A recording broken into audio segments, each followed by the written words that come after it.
자, 마지막 일곱 번째 우리 라오디게아 교회 시작하도록 하겠습니다. 요한계시록 3장 14절부터 21절까지 같이 읽고 시작하겠습니다. 교독하겠습니다. 제가 먼저 읽겠습니다. 라오디게아 교회의 가만히 있으자. 이것은 개역개정이고요. 자, 라오디게아 교회의 심부름꾼에게 이렇게 써 보내어라. 아멘이신 분이시요 신실하시고 참되신 증인이시요 하나님의 창조의 처음이신 분이 말씀하신다.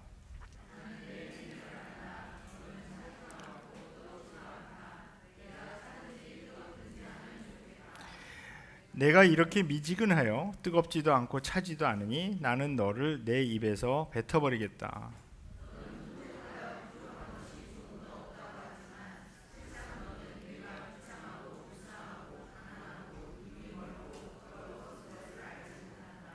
그러므로 나는 네게 권한다. 내가 부유하게 되려거든 불에 정련한 금을 내게서 사고 내 벌거벗은 수치를 가려서 드러내지 않으려거든 흰 옷을 사서 입고 내 눈이 밝아지려거든 안약을 사서 눈에 발라라.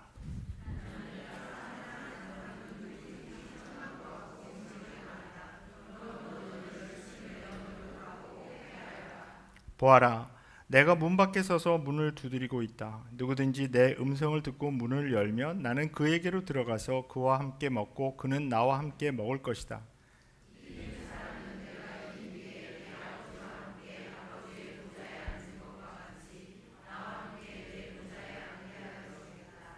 같이 읽겠습니다. 귀가 있는 사람은 성령이 교회들에 하시는 말씀을 들어라. 예, 이제 저희가 일곱 번째 편지를 같이 묵상해 보겠습니다. 라오디게아 교회에게 이제 보낸 것인데요. 우리가 그 동안에 일곱 개 편지를 이제 다 보면서 맨 처음에 나오는 부분을 주목하고 싶다고 했는데요. 그러니까 그리스도를 보내시는 분을 다르게 표현하고 있는 것을 우리가 알 수가 있습니다. 맨 처음에 에베소 교회에서는 오른손에 7뼈를 쥐시고 7금 촛대 사이를 거니시는 분으로 이제 표현을 했죠. 두 번째는 처음이며 마지막이요 죽으셨다 살아나신 분. 세 번째 버가모 교회에서는 날카로운 양날칼을 가지신 분. 네 번째 두아디라 교회에서는 그 눈이 불꽃과 같고 그 발이 놋새와 같으신 분 곧 하나님의 아들. 다섯 번째 사대 교회에서는 하나님의 7영과 7별을 가지신 분. 여섯 번째 우리 방금 본 이 빌라델피아 교회에서는 거룩하신 분, 참되신 분, 다윗의 열쇠를 가지고 계신 분, 여시면 닫을 사람이 없고 닫으시면 열 사람이 없는 그분. 그리고 이 마지막 본문 라오디게아 교회를 보내시는 분은 아멘이신 분, 신실하고 참되신 증인이시오 하나님의 창조의 처음이신 분이라고 표현이 되어 있습니다.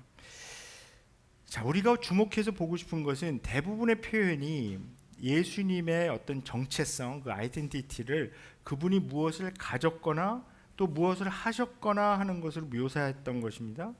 그런데 두아디라 교회에게 말씀하실 때와 이 마지막 라오디게아 교회에게 말씀하실 때만 예수님의 정체성을 그분이 그냥 어떤 분이라는 직접적인 묘사를 하고 있다는 것입니다.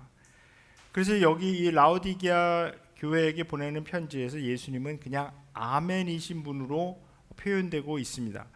이 이사야서 65장 16절에 보게 되면 아멘이신 하나님이라는 표현이 두 번이 나오는데요. 이 히브리어로 이 아멘이라는 의미는 진리로 묶여지는 것을 뜻합니다. 그러니까 우리가 아멘 어떤 우리가 이제 설교할 때도 이제 아멘 하고 그러지 않습니까? 아니면 기도할 때도 아멘 이라고 마치지 않습니까? 그것은 우리가 그 진리로 지금 말해진 기도드려진 선포된 그 진리로 함께 묶여진다. 그러니까 동의를 함으로써 그렇게 표현을 하는 것이죠. 그래서 하나님이 아멘이다. 예수님이 아멘이다라고 하는 그 의미는 하나님의 그 말씀과 행동이 전적으로 신뢰할 만하며 동일하다. 그러니까 말씀하시는 것을 그대로 행하시는 분이라는 의미를 갖고 있습니다. 그래서 예수님을 아멘이라고 표현하는 것은 단순히 예수님이 하나님이다라는 그런 의미보다는요, 철저하게 그 말씀과 행동이 같으신 분이니까 그분을 우리가 신뢰할 만하다라는 표현입니다. 그래서 그 뒤에 따라 나오는 신실하고 참되신 증인이라는 표현은 아멘을 반복해서 설명하는 문구입니다. 오직 예수께서 참되시며 예수만을 통해서 우리가 진리를 보게 됩니다. 자, 이 요한계시록에 전체적으로 흐르고 있는 그 주제가 계속 뭐라 그랬습니까? 보이는 게 다가 아니다. 그렇죠? 뒤에 숨겨진 어떤 영적인 현실, 참된 현실이 있다. 그것을 커튼을 벗겨내서 언베일해서 보여주는 것이 바로 계시록이다. 이렇게 말씀을 하고 있는데요. 그것을 할 수 있는 분, 그것을 우리에게 보여주시는 분은 바로 예수 그리스도밖에는 없습니다. 또 주님께서는 각 교회에게 계속 말씀하죠. 내가 너의 행위를 알고 있다. 숨길 수 없는 거죠. 아멘이신 주님께서 라오디게아 교회의 실체를 알고 있습니다. 그래서 이 부분이 사실 굉장히 두렵게 다가오는 부분인데요. 그들이 자기 자신에 대해서 생각하는 것은 사실 겉으로 드러난 것입니다. 세상적인 눈으로도 다 볼 수 있는 것들입니다. 그러나 진실을 꿰뚫고 있는 주님의 눈으로 보면 그들의 영적인 실체가 드러납니다. 먼저 주님은 그들이 뜨겁지도 않고 차지도 않고 미지근하다라고 말씀합니다. 그리고 나서 정말 무서운 말씀을 하시는데 나는 너를 입에서 뱉어버리겠다. 근데 이 말씀은 사실 굉장히 순화해서 번역한 거고요. 직역하면 토해버리겠다 이런 말씀입니다. 굉장히 센 표현이죠. 한마디로 역겨워서 토할 것 같다 이런 말씀인데요. 아마도 이 말씀에 대해서 많이 들어보셨으리라고 생각합니다.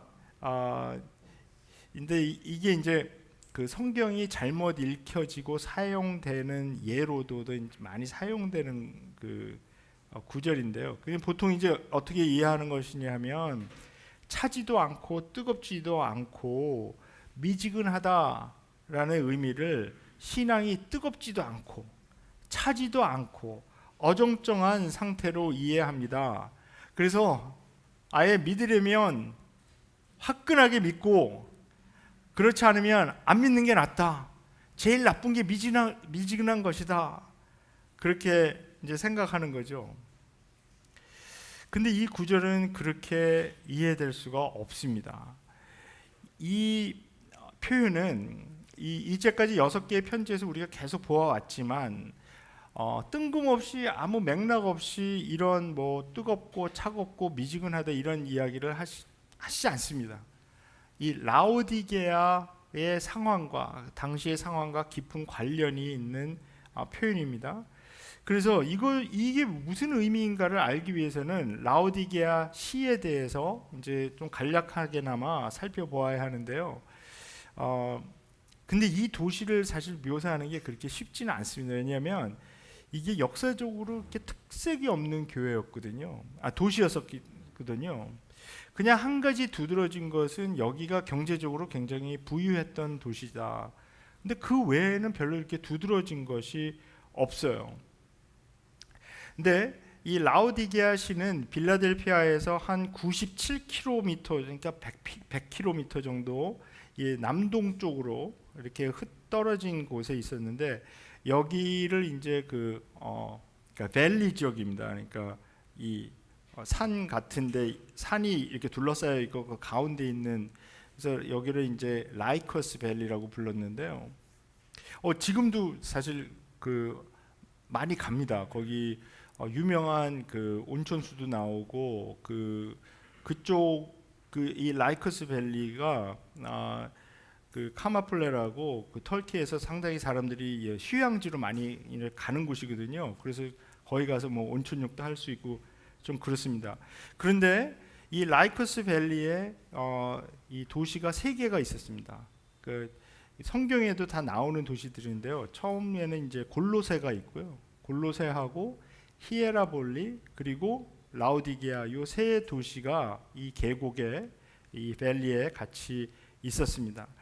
그런데 라오디게아는 특별히 이 세 개의 큰 길이 만나는 지점에 있었기 때문에 여기가 교통적으로도 굉장히 요충지였고 그 이제 교통이 발달했기 때문에 또 금융도 발달했다는 그 의미를 그 역사적 기록이 있고요. 그런데 이 라오디게아 시는 뭐 특별히 이렇게 뭐 나서서 뭐 한 적이 없어요. 그러니까 예를 들어서 뭐 황제 숭배를 열심히 했다. 뭐 버가모나 에베소처럼 막 그 황제 숭배하는 신전을 짓기 위해서 막 경쟁을 해서 그 명예를 따내고 막 이런 일을 한 적이 없어요.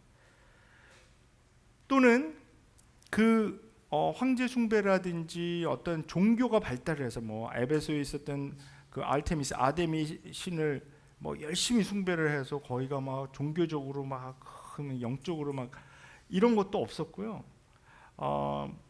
그래서 무슨 뭐 자기네 시가 그러니까 버가모하고 에베소는 이 아시아 지방의 수도가 되기 위해서 막 경쟁을 했거든요. 그래서 원래는 버가모였는데 그것을 에베소가 뺏어가고 막 이런 그런 거 안 했습니다. 이 사람들은 그냥 잘 살고 편안하게. 그래서 이 도시를 묘사하는 그 이제 역사가 중에서 제가 볼 때는 아주 그러니까는 아주 탁월한 그 묘사를 한 역사가 있었는데요. 그 역사가는 이 도시의 특색을 세 가지 단어로 표현합니다. 안정, 밸런스, 그리고 타협.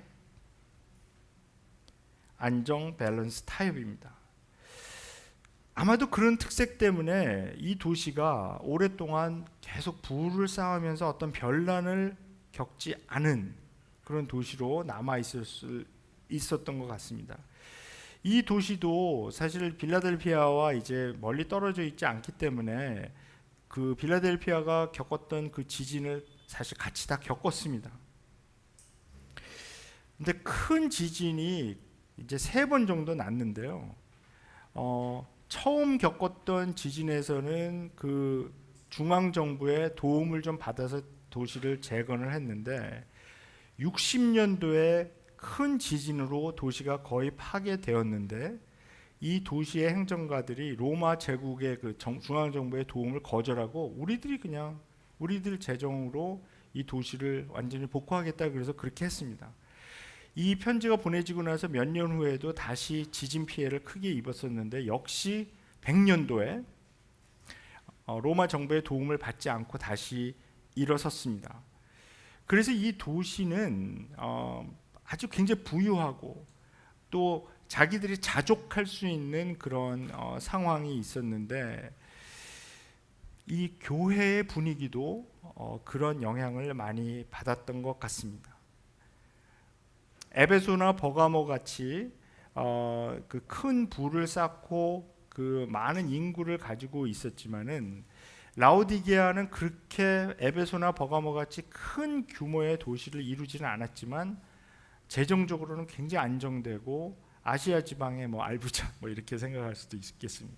근데 이게 교회의 분위기 또 여기서 나오는 묘사하고 깊은 관련이 있습니다. 아마도 이 라오디게아 교회는 이 근처 도시 이 골로새 출신이며 바울의 동역자였던 에바브라에 의해서 시작되었던 것 같습니다.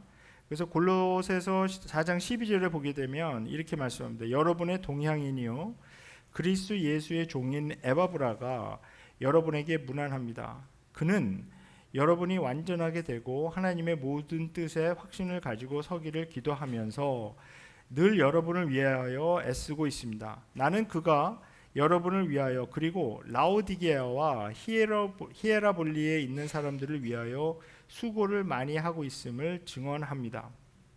그러니까 이 골로새, 라오디게아, 히에라볼리 요 세 교회는요, 이 세 도시에 있었던 교회들은 이 지리적으로 굉장히 가까운 곳에 있었기 때문에 또 영적으로도 많은 부분을 공유한 것으로 보입니다. 또 바울이 골로새 교인들에게 자기가 쓴 그 편지를 이 라오디게아 교회와 공유하라고 권유한 것을 우리가 볼 수가 있거든요. 근데 불행하게도 우리는 바울이 라오디게아 교회에 쓴 편지는 분실해 버렸습니다. 그래서 골로새서 4장 16절에 보면은 이렇게 말씀합니다. 여러분이 이 편지를 읽은 다음에는 라오디게아 교회에서도 읽을 수 있게 하고 라오디게아 교회에서 오는 편지도 읽으십시오. 그러니까 바울이 편지를 두 개를 써서 하나는 이제 골로새 교회에다 보내고 다른 하나는 라오디게아 교회에다 보냈는데 이 교회를 또 서로 교환하면서 읽어보라 이렇게 말합니다. 근데 상당수의 많은 학자들은 이 편지가 사실 라오디게아를 거쳐서 갔던 에베소서라고 믿고 있는데요. 저도 그 가능성이 이제 크다고 생각을 합니다. 그 에베소서 1장 1절에 보면 사실 굉장히 흥미로운 점이 하나가 있습니다. 그 사본상으로 사본 중에서 대부분의 사본들이 그러니까 에베소서 1장 1절에 보면 에베소에 있는 교회 그리고 에베소에 있는 성도들에게 이 편지를 쓴다. 근데 그 에베소라는 부분이 그 빈칸으로 남아 있는 사본들이 굉장히 많이 있어요. 그러니까 아마 이것은 순회 편지를 하나 써서 거기다가 이제 뭐 라오디게아로 보낼 때는 라오디게아 이름 써서 보내고 뭐 이런 것을 했던 것 같아요. 그래서 그 빈칸으로 남아 있는 부분들이 많이 있는데요. 그래서 이제 에베소서의 특징이 그 바울이 쓴 다른 편지들에 비해서 에베소 교회의 아주 특정한 상황을 많이 언급 안 하거든요. 거의 언급을 안 해요. 생각해 보시면 뭐 고린도 전서, 고린도 후서 보면 그 고린도 교회 안에 있었던 문제들에 대해서 많이 얘기를 하잖아요.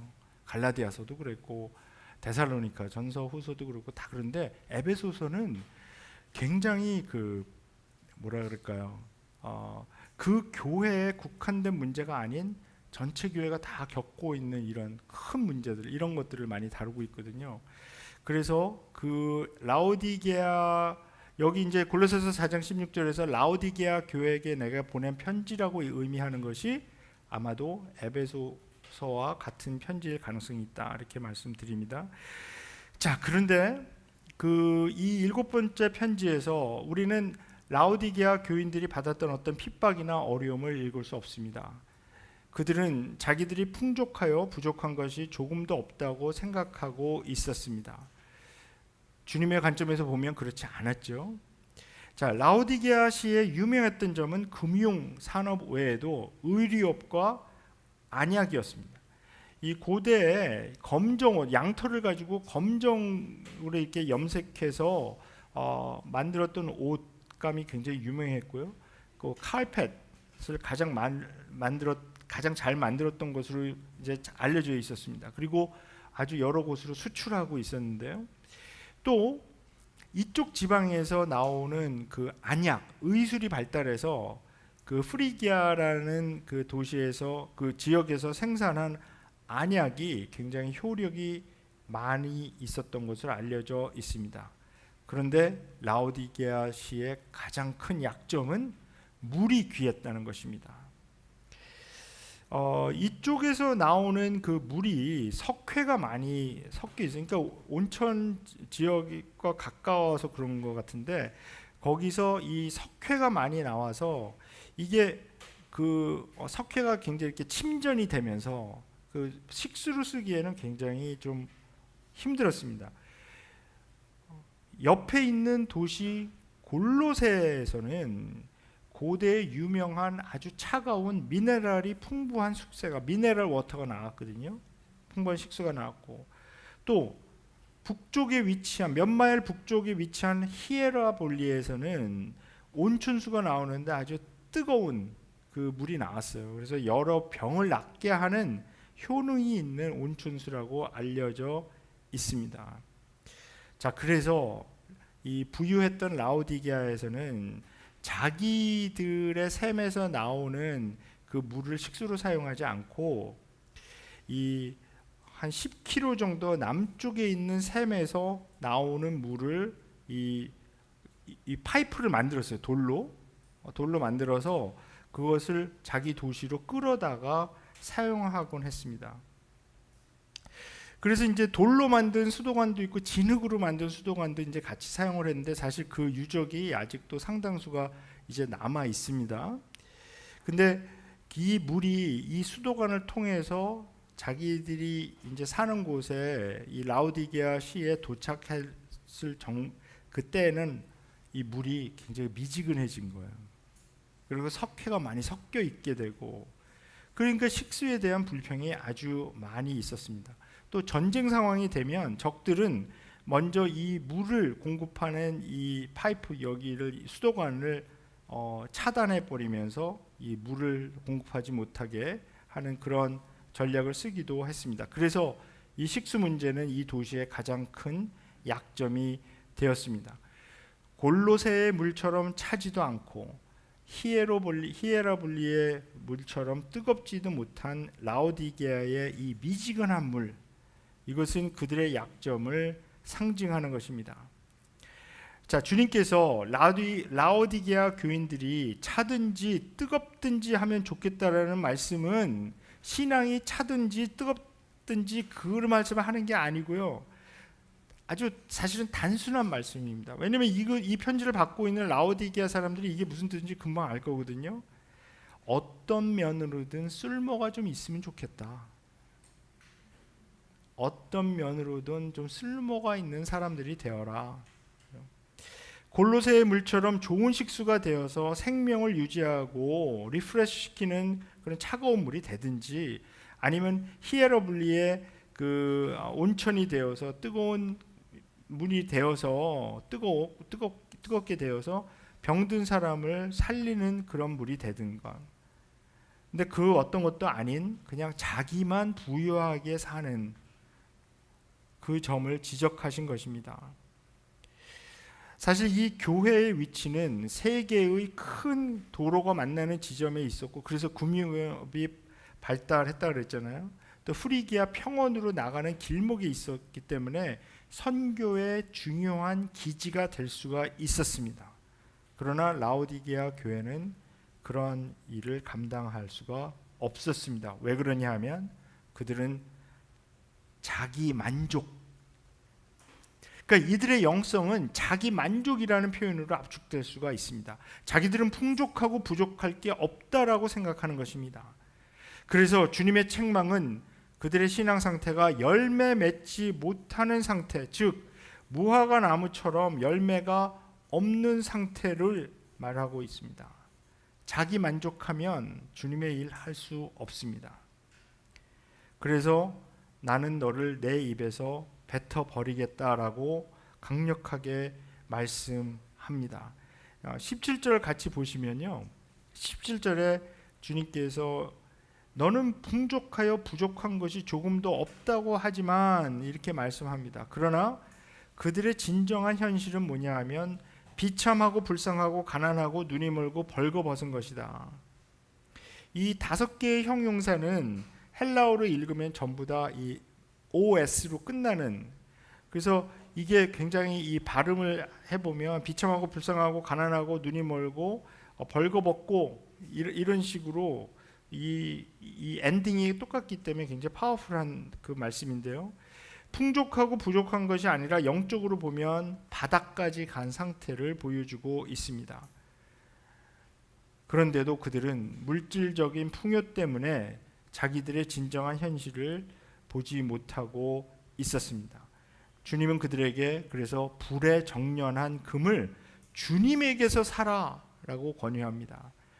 그러니까 이들이 좋아하는 이런 그 경제적인 용어, 상업적인 용어를 사용해서 말씀을 하는 거죠. 세상적인 물질적 풍요가 아닌 영적인 풍요를 사라. 연단된 금은 무엇을 의미합니까? 고난을 통해서 단련된 깊은 영성을 가리킵니다. 베드로전서 1장 7절에 이렇게 말씀합니다. 하나님께서는 제가 여기다 인용을 안 했군요. 그 그 베드로전서 1장 7절에 이렇게 말씀하는 것을 우리가 볼 수 있죠. 하나님께서는 여러분의 믿음을 단련하셔서 불로 단련하지만 결국 없어지고 마는 금보다 더 귀한 것이 되게 하시며 예수 그리스도께서 나타나실 때 여러분에게 칭찬과 영광과 존귀를 얻게 해주신다. 이렇게 말씀하죠. 그러니까 금으로 단련된, 불로 단련된 금 같은 것을 나에게 사라.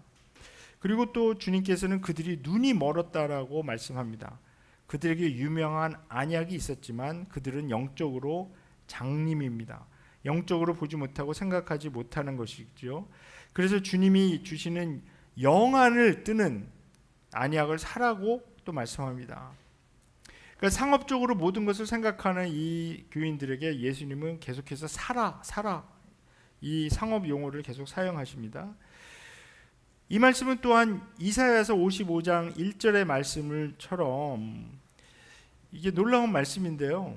이렇게 말씀하죠. 너희 모든 목마른 사람들아 어서 물로 나오너라. 돈이 없는 사람도 오너라. 너희는 와서 사서 먹되 돈도 내지 말고 값도 지불하지 말고 포도주와 젖을 사거라. 주님께서 주시는 진정한 영적인 양식은 돈 없이 사는 것입니다. 영적인 양식은 세상의 경제 가치로 환산될 수 없는 것입니다. 그걸 사기 위해서는 세상의 돈이 필요한 것이 아니라 영적인 깨우침, 각성, 회개, 돌이킴이 필요합니다. 돈도 내지 말고 값도 지불하지 말고 살아. 그러므로 우리가 정말 원하는 것이 무엇이 되어야 합니까? 경제적인 안정, 세상에서 잘 나아갈 수 있는 돈. 주님께서 분명히 맘몬과 하나님은 같이 섬길 수 없다고 했는데, 이 맘몬은 아람어로 돈이라는 뜻이죠. 돈과 하나님을 같이 섬길 수 없다고 했는데 우리가 사실 원하는 것은 맘몬일지도 모른다는 것입니다. 이 라오디게아 교회가 보여주는 것은 경제적인 풍요 때문에 완전히 진정한 영적 현실을 보지 못하는 것을 아주 극적으로 여기서 보여주고 있습니다. 그리고 또 그들은 자기들이 벌거벗은 것을 알지 못합니다. 이 벌거벗은 것을 모른다는 의미는 영적인 수치심이 없는 것을 가리키는데요. 자기들이 저지르는 이 영적인 잘못에 대해서 전혀 인식하지 못하고 부끄러운 행동을 하면서도 그 수치를 모른다는 것이죠. 근데 이 표현이 사실 굉장히 당시의 입장에서 보면, 당시 문화에서 보면 굉장히 파격적인데요. 왜 그러냐면 헬라 문화에서 벌거벗은 것은 인간 몸의 영광을 드러내는 것입니다. 그래서 뭐 이런 박물관 같은 데 가서 그 그리스 시대나 로마 시대의 사람들을 이 조각해 놓은 것을 보면 전부 다 벌거벗은 모습 해놨잖아요. 미켈란젤로가 만들어 놓은 그 다윗 그 상도 보신 적 있으시죠? 거기도 보면은 완전히 벌거벗겨진 상태를. 근데 그 그리스의 그 조각가들은 인간 몸을 8부분으로 나눠서 정확하게 그 비율을 맞춰서 이걸 조각을 해놨거든요. 그러니까 이가 인간 이 몸에 그 잘 만들어진, 잘 빚어진 그 몸의 영광을 드러내도록 그렇게 조각을 했습니다.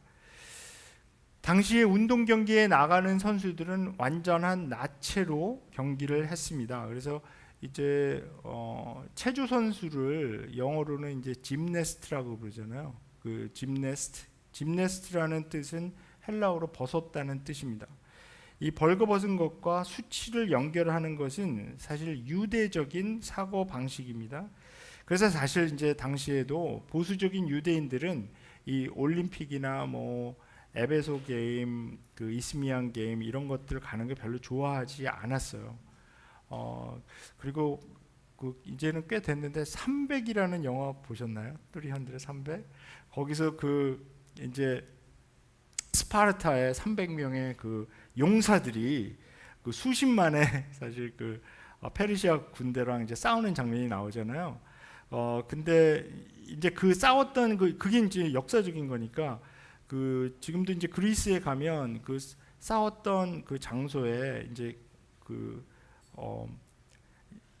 기념하기 위해서 조각을 많이 큰 이 벽에다가 해놨거든요.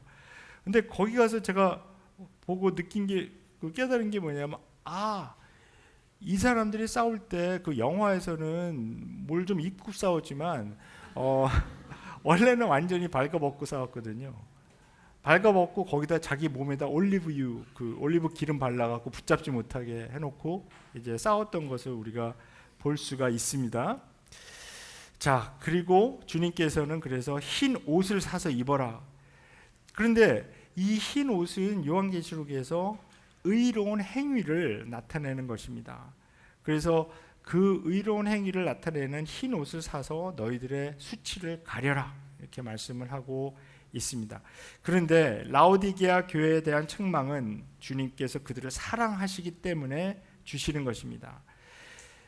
19절에서 이렇게 분명히 말씀하죠. 주님이 사랑하는 사람은 책망도 하고 징계도 한다, 이렇게 말씀합니다. 아직 소망이 있는 거죠.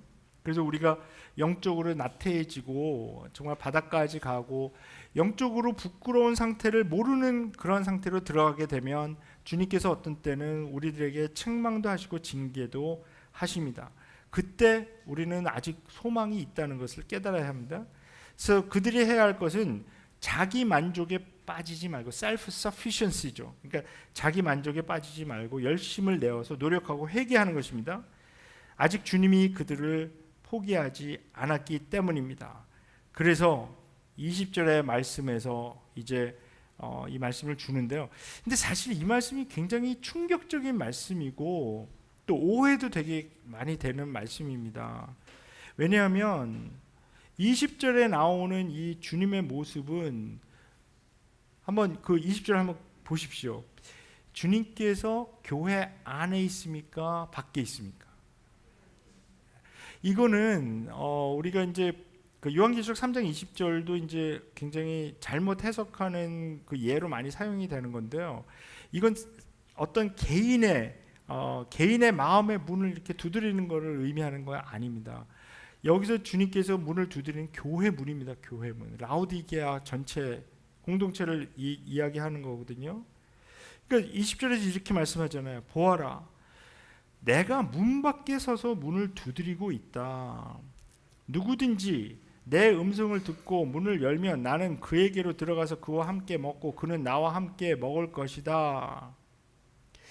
근데 이것을 그 하나님을 믿지 않는 사람들이 마음의 문을 열어서 주님을 영접하면 내가 주님께서 나와 거기 들어가서 너와 함께 먹고 막 이렇게 그 상상을 하고 있거든요.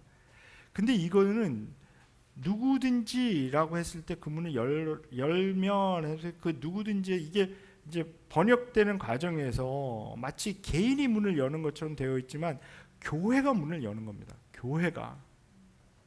그래서 교회의 문을 열면 교회 안에 들어가서 주님께서 같이 먹고 그는 나와 함께 먹으리라. 여기 먹는 것은 뭡니까? 성만찬을 의미하는 겁니다. 성만찬을. 그래서 이것은 교회와 예수님 간의 관계이기 때문에 제가 충격적이라고 말씀을 드린 건데요. 예수님이 라오디게아 교회 안에 있는 게 아니라 예수님이 밀려나서 교회 바깥에서 지금 들어가려고 하시는 거예요. 자, 그렇게 되면 이들이 교회 안에서 성만찬을 할 때 그들은 예수님 없이 자기들끼리 한 겁니다. 무섭지 않습니까? 우리가 교회에서 성만찬을 하면서 주님의 피고 주님의 살이다 이렇게 나누고 충분히 할 수가 있는데, 그럴 때 예수님 없이 인간들끼리 할 수 있다라는 거예요. 그러니까 이 말씀을 우리가 너무 개인주의적으로 읽기 때문에 개인이 예수님을 영접하는 순간으로 자꾸 오해하게 되는데요. 그러나 이 문맥상 이 말씀은 교회에게 주시는 메시지입니다. 주님께서 이렇게 말씀하는 겁니다. 라오디게아 교회야, 나는 너의 교회에 좀 들어가고 싶다.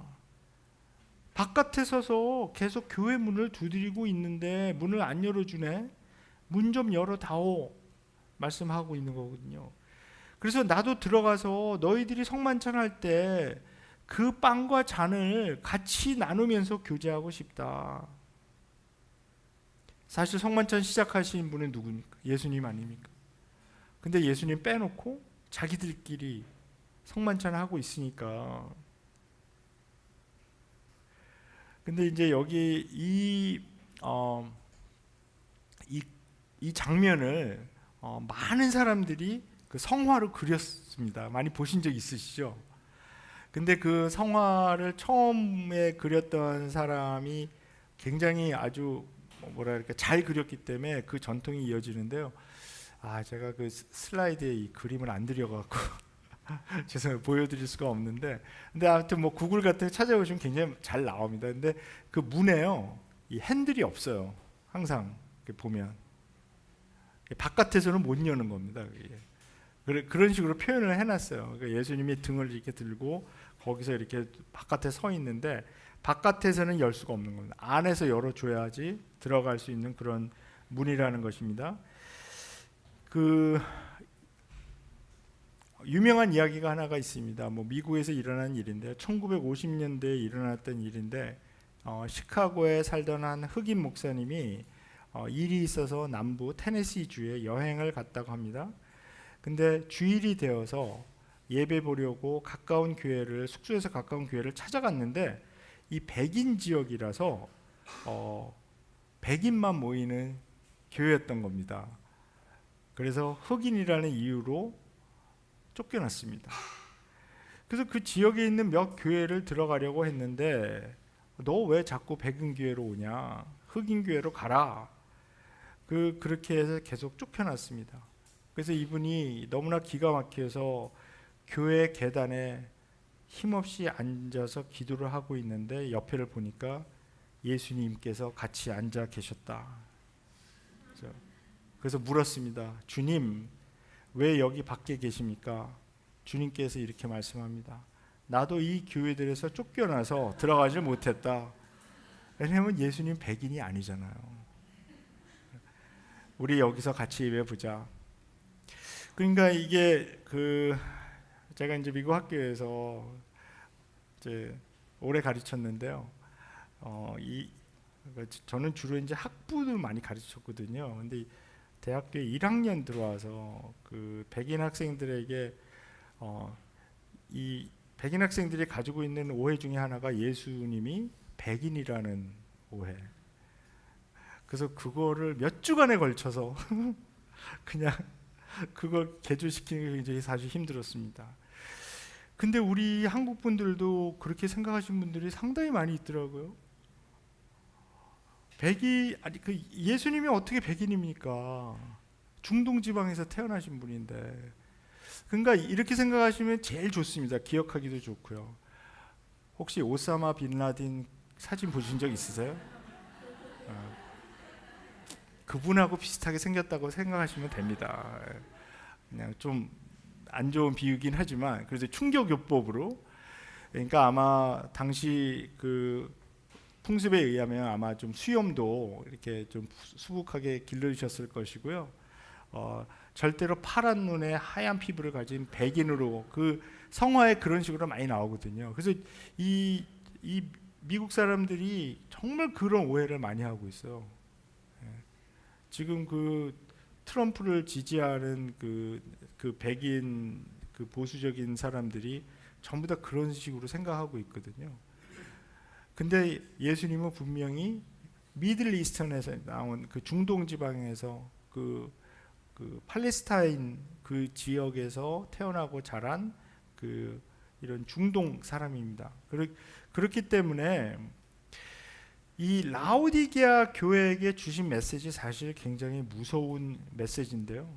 이 물질적인 풍요 때문에 자기 만족에 빠져버린 교회의 모습입니다. 이것은 사실 우리에게 그리 생소한 모습은 아니죠.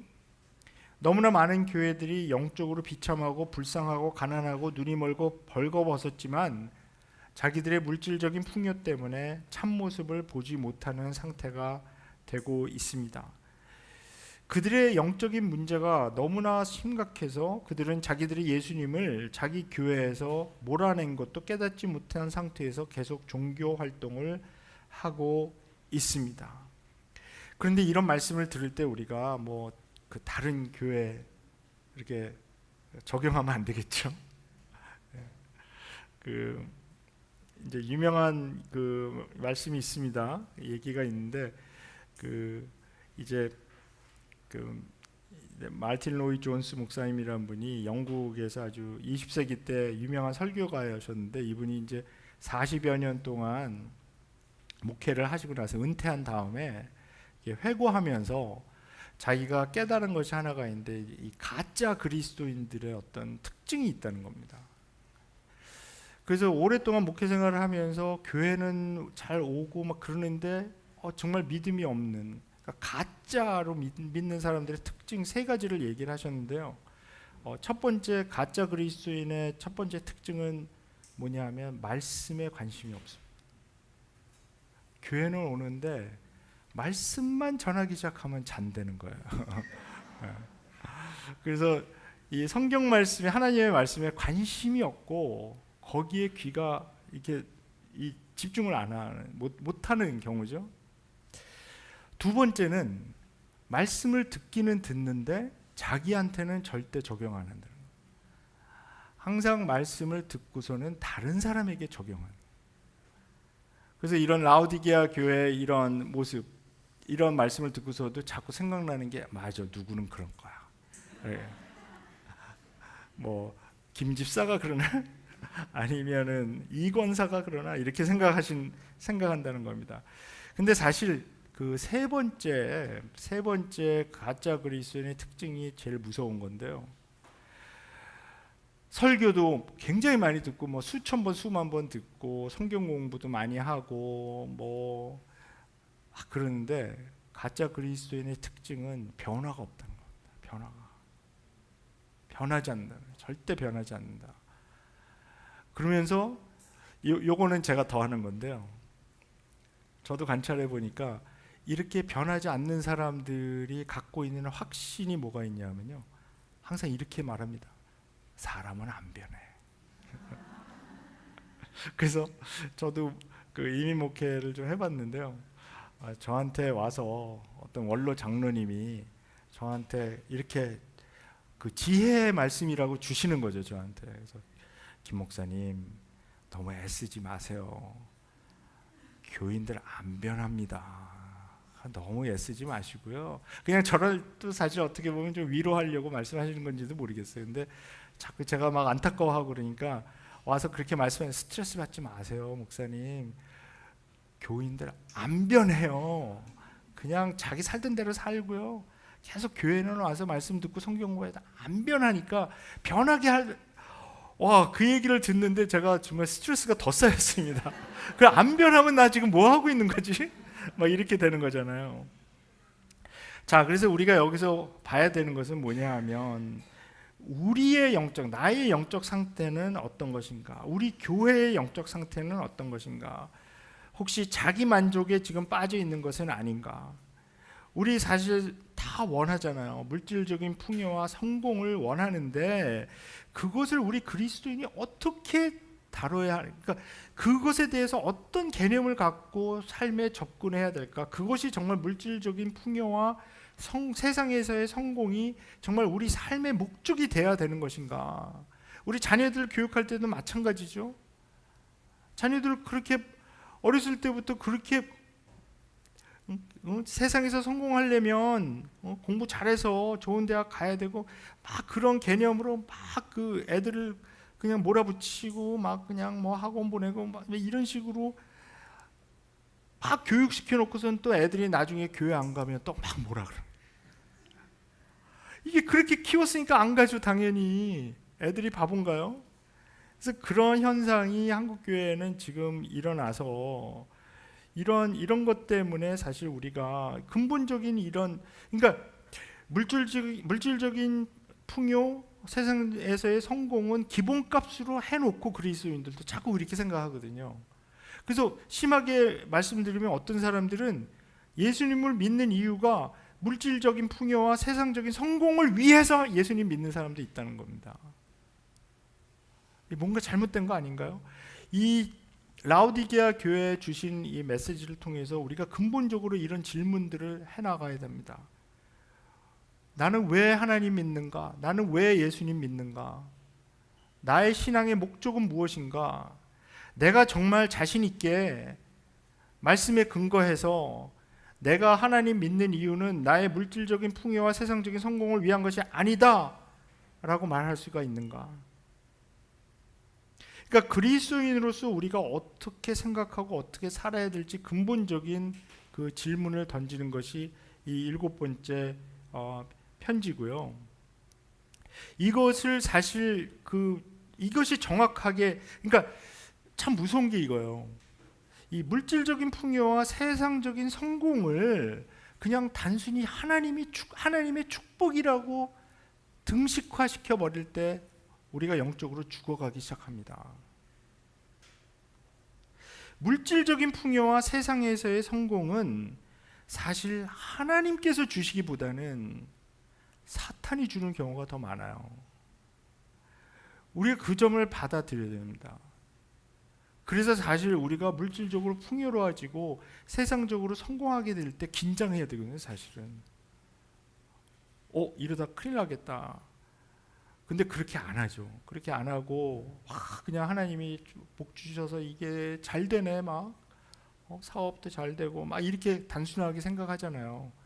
근데 그럴 때 사실 이 그리스도인으로서는 그러니까 이게 물질적인 복, 그것과 영적인 복, 이것을 잘 구분해야 되는데, 만약에 물질적인 풍요가 나의 영적인 복을 망가뜨리는 징조가 보이면 이게 거기서 결단을 해 나가야 되는데, 이게 세상이 그냥 다 그 방향으로 가니까 이것을 다른 목소리를 내는 것도 힘들어요. 제가 정말 학교에서 교수 생활을 할 때는 이런 메시지도 지금 제가 하는 것보다 더 세게 전했거든요. 근데 목회를 해보니까 내 교회 교인이 되니까요. 이게 메시지 전하기 힘들더라고요. 이게. 그래서 제가 교수로 있을 때는 무슨 집회 같은 데서 이런 얘기 딱 막 제 나름대로는 멋있게 막 하죠. 그러면은 이제 좀 선배 목사님들이 와서 김 교수 너도 목회해봐, 그런 메시지가 그렇게 쉽게 나오나 막 그러더라고요. 그래서 제가 나는 목회하면서도 한번 이렇게 해보겠다 그러고 힘들어요. 굉장히 힘들어요. 근데 그래도 제가 말씀드리는 것은 말씀에 근거해서 여기 이 라오디게아 교회에게 주시는 이 메시지를 근거해서 보시면 주님께서 보시는 영적인 현실, 이것은 이 라오디게아 교회의 가장 근본적인 문제는 자기 만족, 부유한 상태에서의 자기 만족에 빠져서 영적으로 이렇게 처참하게 되었다는 그 사실, 그리고 그들은 물질적인 풍요 때문에 그것을 보지 못하고 있는 이 무시무시한 현실. 그래서 기도가 나오죠. 하나님, 우리가 이 라오디게아 교회의 성도같이 되지 않게 해주세요. 우리 교회도 라오디게아 교회같이 되지 않게 해주세요. 세상적으로는 가난하더라도, 빌라델피아 교회같이 가난하더라도 영적으로 풍요스럽게 해주세요. 혹시 우리가 영적으로 비참하고 불쌍하고 가난하고 눈이 멀고 벌거벗은 것은 아닌지 돌아봐야 하고요. 주님께서 우리의 문을 계속 두드리고 계십니다. 교회의 문을 두드리고 계시는 거죠. 주님께서 문 밖에 서서 나도 거기 들어가고 싶다, 제발 교회 문 좀 내 음성을 듣고 열어서 교회 안으로 들어가서 교회 안에서 같이 함께 먹고 나와 함께 먹는 그런 일, 그 문을 열어야 되는데요. 삶의 문도 또 교회의 문도 열어서 주님 들어오시게 하면 참 좋겠습니다. 그러면 제가 7교회 시간을 딱 맞췄죠. 그래서 점심 식사 맛있게 하시고요. 1시에 또 만나서 마지막 강의 들어오도록 하겠습니다.